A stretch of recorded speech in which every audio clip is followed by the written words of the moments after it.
Yeah, yeah. Well, we're going to see a pretty competitive set here. Cyberhex versus Nemmy. Nemmy's sort of a fringe top 50 player, someone who's always gotten kind of good results, but never really able to break into that notable like upper echelon. And Cyberhex is a current like 2-time top 50 player. Like recently got slightly higher in the final season's rankings.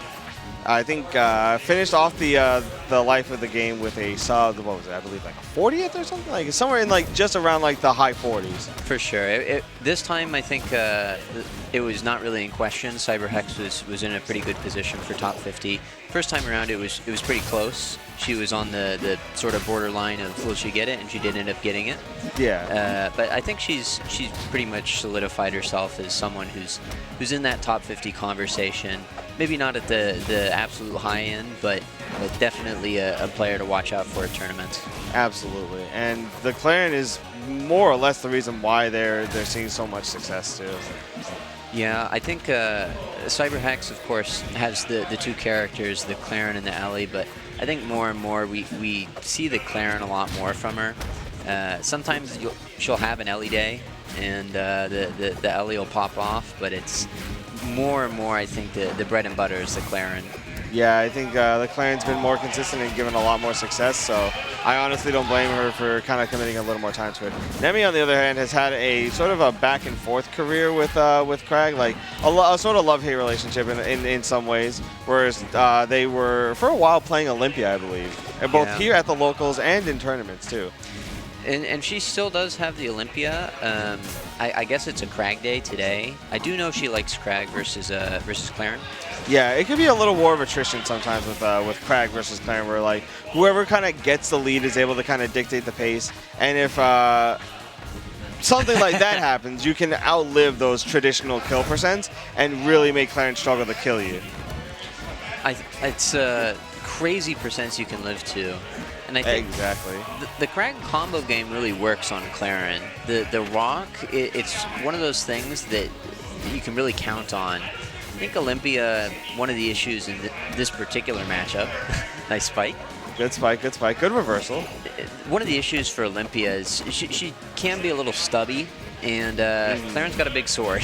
Yeah, that is kind of where Clairen shines, is like those characters with lack of disjointer have to throw out their limbs to get those hitboxes going.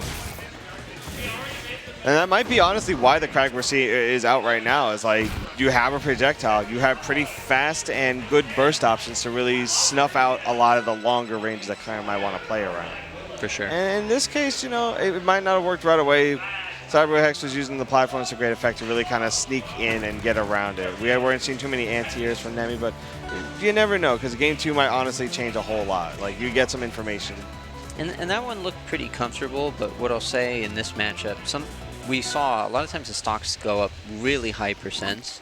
So the person who takes first stock can build up a lot of extra credit. I think, you know, look at that first stock as a big opportunity for Nemmy to maybe change the story. Yeah, almost right there too with that forward air. Is that connected? Projectiles online. Big parry.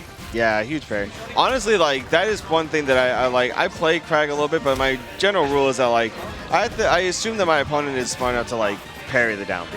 Because, like, that is, like, it is a great option. Like, I'll never say that, like, you should never down B, because down B in Rivals 1 is a fantastic option. That being said, boy howdy, if you get hit for it, you kind of just get really hit for throwing it out recklessly. It's a huge punish. I think one of the things that separates the best Kraggs, they find ways to use it that doesn't make them as punishable. Whether that's going for edge cancels, whether it's actually just having the down B cover the platform. There's a lot of tricks that you know, your ZBs, your MSBs, your cheesy potatoes are going to use to make that work for them. This is huge for Cyberhex. Yeah, she really set you for flinching. Like, that's my favorite bit, is whenever you see a player run up in front of someone and threaten to move, and they just flinch, and you're just like, haha, punchies. You just hit him for it.